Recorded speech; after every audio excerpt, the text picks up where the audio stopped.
Assalamualaikum warahmatullahi wabarakatuh. Bagaimana kabar kalian hari ini? Baik-baik saja bukan? Alhamdulillah. Sekarang ini kita akan belajar tentang himpunan. Simak baik-baik ya, karena ini adalah materi yang baru bagi kalian. Siapkan buku tulis dan alat ya. Selamat belajar.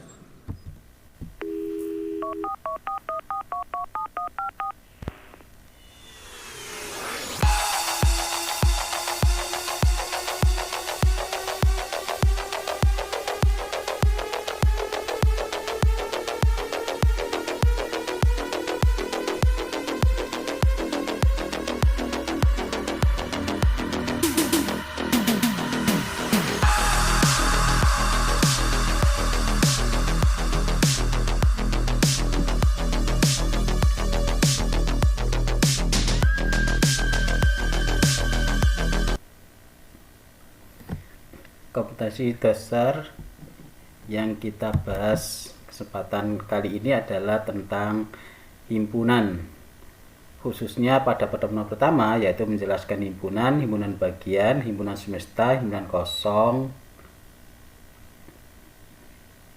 dan diagram Venn atau tambahannya. Demikian juga untuk menyelesaikan masalah kontekstual.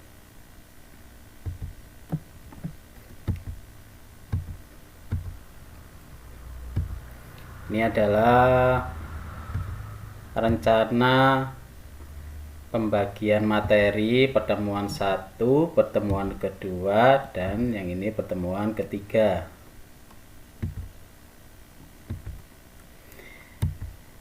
Pada sesi yang pertama ini kita membahas pengertian himpunan. Coba kalian amati gambar berikut. Ini adalah gambar pasar tradisional, di mana di situ terdapat pedagang-pedagang, baik pedagang buah, pedagang sayur, pedagang ikan, dan sebagainya kumpul di sana dengan ada pembagian yang sudah diatur menggunakan tanda seperti ini, ya.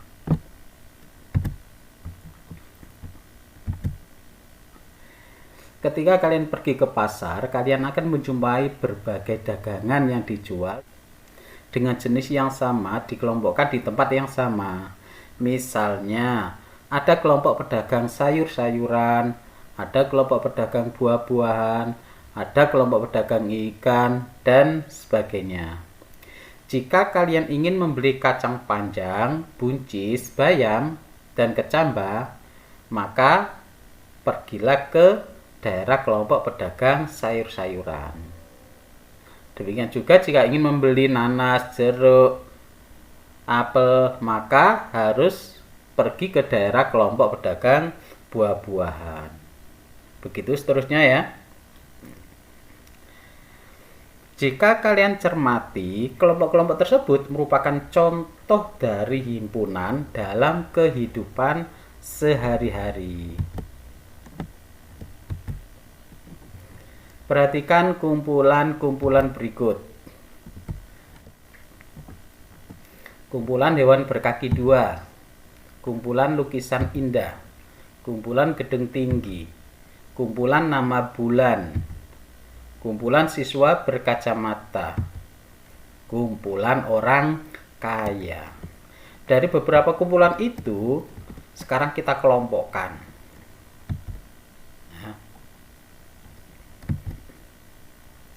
Nah, kita kelompokkan. Nah, itu kelompok yang pertama. Kemudian ini kelompok yang kedua.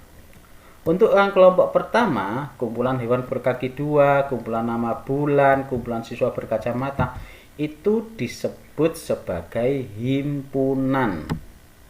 Jadi kumpulan yang kelompok pertama ini disebut dengan himpunan. Bisa dikatakan himpunan.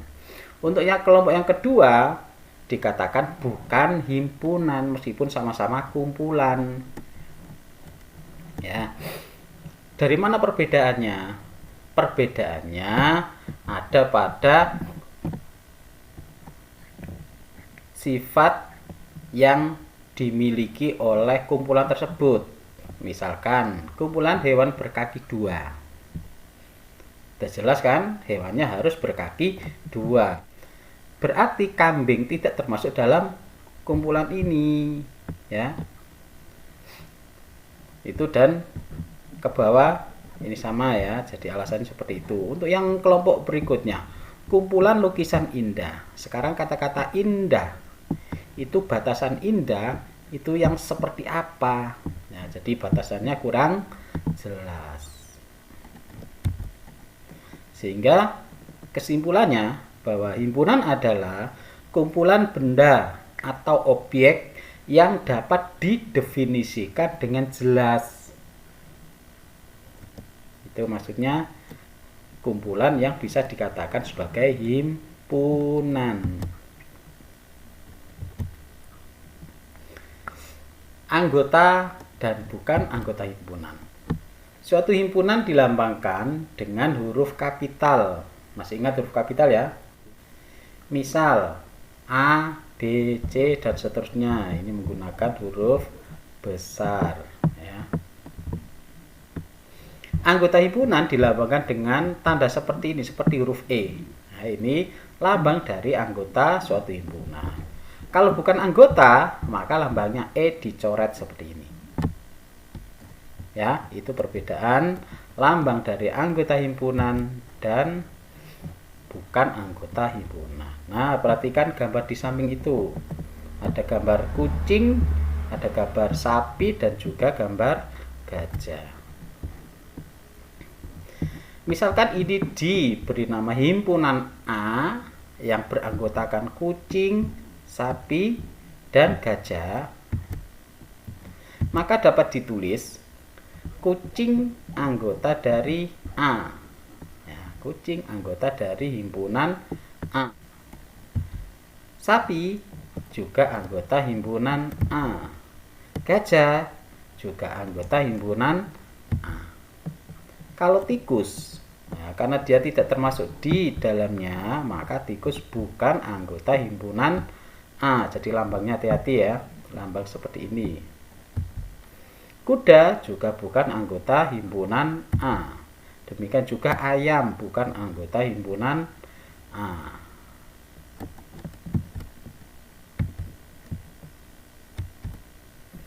Sekarang menyajikan himpunan. Yang pertama, dengan cara numerasi. Bagaimana numerasi itu? Cara menyatakan himpunan dengan menuliskan anggota himpunan di antara kurung kurawal dan dipisahkan dengan tanda koma. Itu numerasi, yaitu dengan menyebutkan atau menuliskan anggota himpunannya. Yang kedua, dengan cara deskripsi. Deskripsi itu berarti kan menceritakan atau dengan kalimat. Maksudnya adalah cara menyatakan himpunan dengan menuliskan sifat atau syarat keanggotaan di antara tanda kurung kurawal. Jadi deskripsi itu dengan menuliskan sifat atau syarat keanggotaannya. Ya, itu garis besarnya. Yang ketiga, dengan cara notasi. Maksudnya cara notasi adalah cara menyatakan himpunan dengan cara anggota dinyatakan dengan variabel yang diikuti dengan garis tegak. Ini maksudnya variabel ini adalah lambang ya, maksudnya dengan lambang yang diikuti dengan garis tegak dan syarat keanggotaannya. Itu adalah cara penyajian himpunan. Sekarang contohnya bagaimana sih numerasi itu? Misalkan ada himpunan A, anggotanya 1, 2, 3, 4. Ada lagi himpunan B yang anggotanya A, I, U, E, O. Ini adalah contoh himpunan yang dinyatakan dengan numerasi, ya, dengan menyebutkan anggotanya. Sekarang bagaimana jika himpunan A dan himpunan B ini dinyatakan dengan deskripsi? A. Himpunan bilangan asli dari 1 sampai 4. Ya, bilangan asli dari 1 sampai 4. Itu berarti menggunakan deskripsi. Atau bisa juga dengan tanda kurung kurawal seperti ini. Berarti bilangan asli dari 1 sampai 4. Jadi bisa dengan yang atas ini atau yang bawah. Yang atas ini karena ada kata-kata himpunan, maka tidak perlu diberi kurung kurawal. Ya, ini namanya kurung kurawal. Tetapi jika tidak ada kata-kata himpunan, maka harus diberi batasan kurung kurawal di awal dan di akhir. Itu maksudnya ya, itu yang A. Sekarang B, kalau seperti ini bagaimana deskripsinya? B, himpunan huruf vokal. A, I, U, E, O itu kan huruf vokal ya. Atau bisa juga ditulis dengan kurung seperti ini, berarti nggak pakai kata-kata himpunan. Berarti kurung, buka kurung, huruf vokal, tutup kurung. Kurungnya ingat, khusus harus kurungnya kurung kurawal untuk himpunan. Tidak boleh menggunakan kurung yang lain. Sekarang bagaimana jika A dan B itu dinyatakan dengan notasi? Nah, lambang-lambang seperti ini. Jadi A sama dengan, ini cara bacanya adalah himpunan X sedemikian hingga 1 kurang dari atau sama dengan X kurang dari atau sama dengan 4. X anggota bilangan asli. Nah, itu cara bacanya seperti itu ya. Berarti ini kalau ditulis anggotanya ya 1, 2, 3, 4 ya. Atau bisa juga ditulis seperti yang di bawahnya ini. Himpunan X sedemikian hingga 0 kurang dari X kurang dari 5. X anggota bilangan asli. Bedanya atas dan bawah. Kalau yang atas ini tandanya kurang dari atau sama dengan. Karena ada tanda sama dengan berarti 1 ini masuk anggota himpunan A. Yang bawahnya karena hanya kurang dari saja, maka 0 ini tidak termasuk anggota himpunan A. Ya, itu maksudnya ya. Jadi perbedaannya ada tanda seret di bawahnya ini, berarti angka di depannya ini masuk anggota. Tapi kalau nggak ada seret bawahnya, nggak ada sama dengannya, berarti 0 ini tidak termasuk anggota A. Begitu ya. Sekarang yang B. Jika anggotanya seperti ini, maka notasinya adalah himpunan X sedemikian hingga X anggota huruf vokal. Jadi hanya seperti ini saja.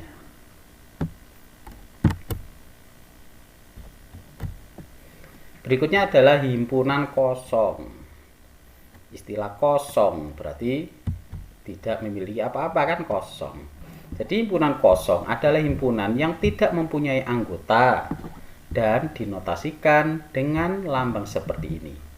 Sepasang kurung kurawal atau O yang dicoret.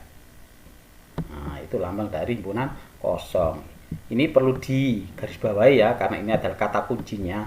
Tidak mempunyai anggota. Kosong, tidak mempunyai anggota. Contohnya bagaimana? Himpunan bilangan asli kurang dari 0. Ini anggotanya berapa saja ini? Masih ingat bilangan asli? Bilangan asli adalah bilangan yang dimulai dari angka 1, 2, 3, 4, 5 dan seterusnya ya. Jadi paling kecil angkanya adalah 1. Sementara di sini adalah kurang dari 0. Kalau kurang dari 0 berarti kan negatif ya. Padahal bilangan asli tidak ada yang negatif. Sehingga himpunan ini tidak memiliki anggota alias himpunan kosong. Contoh berikutnya, himpunan bilangan ganjil yang habis dibagi 2. Tahu bilangan ganjil? 1, 3, 5, 7, 9 dan seterusnya. Sekarang ambil salah satu aja, 3. Habis nggak 3 dibagi 2? Jadi nggak habis, masih ada sisanya ya. Sehingga ganjil yang habis dibagi 2 itu anggotanya tidak ada. Jadi ini juga himpunan kosong.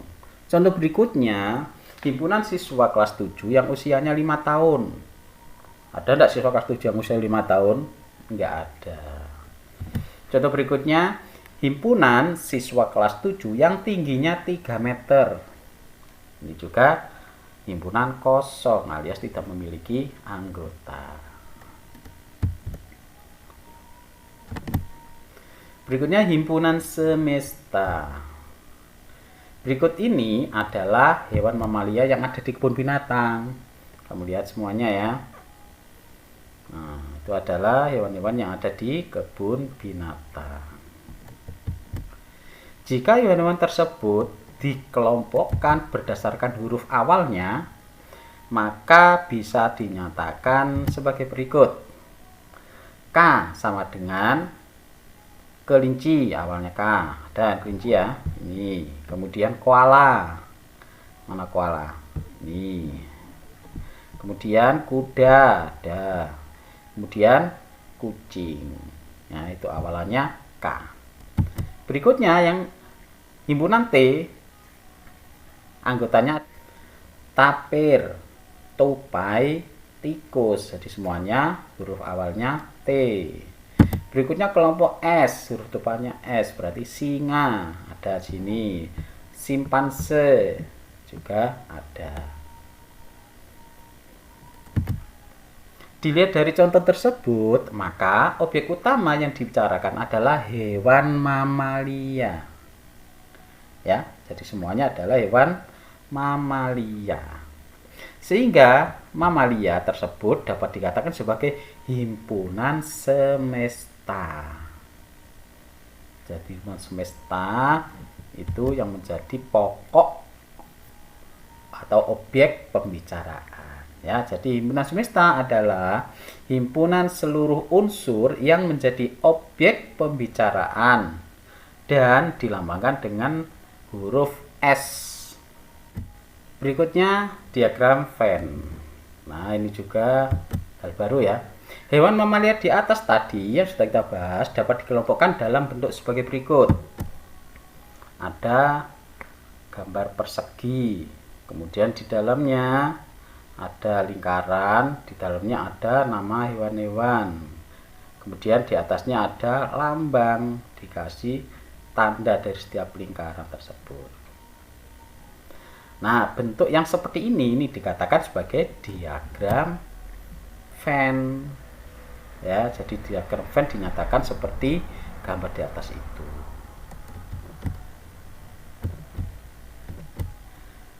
Contohnya, nah, sekarang bagaimana cara menggambar diagram Venn dari contoh seperti ini? Langkah-langkah dalam membuat diagram Venn. Yang pertama, kita mengerjakan dari contoh ya. Huruf semesta digambarkan sebagai persegi panjang dan huruf S diletakkan di sudut kiri atas. Berarti dari contoh itu kalau digambar berarti harus gambar segi 4, bisa persegi panjang ya, segi 4. Kemudian ada huruf S di sudut kiri atas. Itu langkah yang pertama, diingat. Langkah yang pertama. Langkah berikutnya adalah setiap himpunan yang ada dalam himpunan semesta ditujukan oleh kurva tertutup sederhana. Kamu buat 2 kurva tertutup sederhana. Terserah, boleh lingkaran, boleh lingkaran agak lonjong dan sebagainya.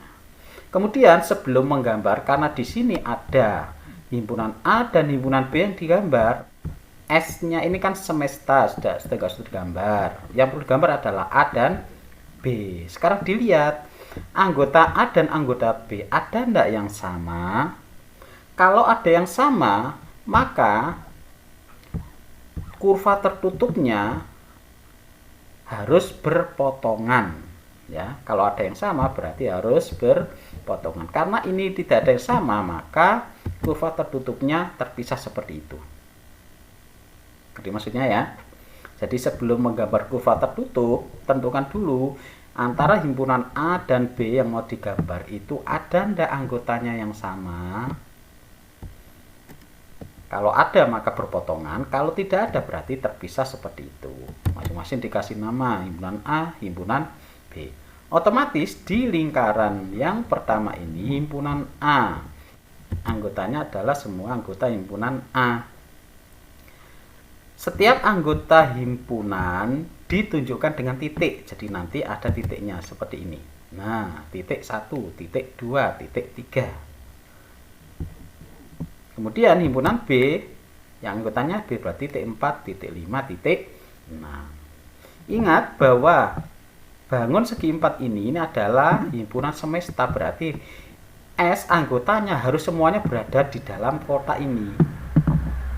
Sementara yang sudah ditulis di kotak ini adalah 1, 2, 3, 4, 5, dan 6. Padahal di sini S-nya anggotanya 1, 2, 3, 4, 5, 6, 7, 8, dan 9. Berarti ada enggak anggota S yang belum ditulis di sini?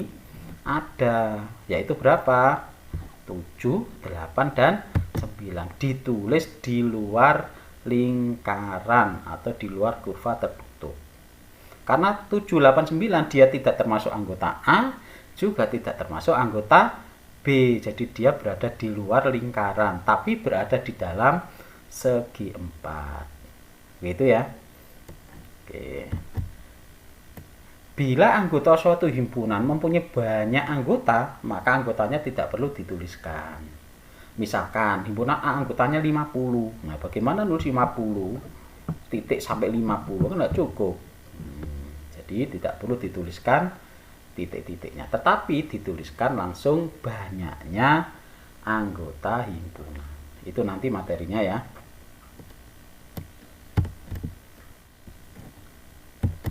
Berikutnya contoh nomor 2. Diagram Venn dari himpunan S, himpunan D, dan himpunan E. Ya, berarti yang pertama buat bangun segi 4 dengan ada huruf S di pojok sudut kiri atas. Setelah itu kamu lihat, dicek anggota D dan E ada enggak yang sama. Oh ada. Kalau ada berarti membuat kurva tertutupnya harus berpotongan. Nah seperti itu ya. Kemudian menuliskan anggota dari himpunan D dan E ke dalam lingkaran ini. Yang ditulis dulu adalah yang sama. Yang sama ditulis di tengah. Nah, jadi itu yang ditulis duluan ya, yang sama. Berikutnya di lingkaran D yang warna biru itu harus tertulis angka 1, 2, 3, dan 4. Di situ sudah ada angka 4 di lingkaran D ya. Berarti perlu ditambahkan 1, 2, 3 berada di situ. Jadi dia nggak boleh berada di lingkaran merah. Nah, karena lingkaran merah adalah untuk himpunan E. Himpunan E anggotanya kan 4, 5, 6, 7. Di sini di lingkaran E sudah ada 4-nya, berarti harus tambahkan 5, 6, dan 7. Nambahkannya di luar lingkaran biru. Kemudian anggota S kan 1 sampai 9. Ini yang sudah ada 1, 2, 3, 4, 5, 6, 7. Berarti kurang 8 dan 9. Itu ditulis di luar lingkaran, tetapi masih berada di bangun segi 4. Dilanjutkan yang nomor 3. Diagram Venn dari himpunan S, himpunan F, dan himpunan G. Dicek F dan G ada yang sama. Oh ada yang sama. Kemudian F ini semuanya dia berada di G. Hati-hati gambarnya ya, karena ini F ini semuanya sama dengan yang di G. Berarti cara gambarnya, pertama buat bangun segi 4, yang kedua buat kurva tertutup. Nah buat kurva tertutupnya, karena F itu semuanya berada di dalam G, maka F itu harus berada di lingkaran G. Ini F dulu ya, anggotanya 1, 2, 3. Sekarang lingkaran G-nya, karena F berada di dalam G, harus seperti itu. Nah, itu maksudnya ya. Kemudian anggotanya G kan 1, 2, 3, 4, 5, 6. Di sini di lingkaran yang warna merah sudah ada 1, 2, 3, berarti tinggal nambahkan 4, 5, 6. Kemudian anggota S yang belum ditulis harus ditulis di luar lingkaran. Nah. Berikutnya nomor 4. Diagram Venn dari himpunan S, himpunan P, dan himpunan Q. Dilihat P dan Q ada yang sama? Ada. Ternyata di sini P dan Q itu sama persis. Kalau sama persis, perhatikan cara menggambarnya. Yang pertama himpunan P. Tulis anggotanya di dalam lingkaran P. Berikutnya himpunan Q. Karena anggotanya sama, berarti lingkarannya juga sama, nempel di situ. Ditulis Q. Begitu ya.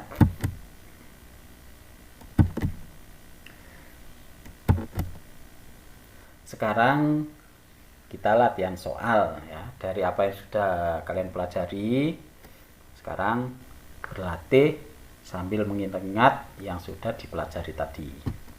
Sudah disiapkan. Nah, silakan di screenshot atau di foto. Silakan didiskusikan ya. Kalau masih ada yang kira-kira soal mana yang belum tahu, silakan dibuka kembali videonya, diputar ke depan ya, di bagian mana itu yang belum kalian pahami. Cukup ya? Bagaimana adik-adik bisa memahami materinya ya? Oke, untuk materi yang pertama ini mungkin sudah cukup. Sampai ketemu lagi di materi himpunan yang kedua. Assalamualaikum warahmatullahi wabarakatuh.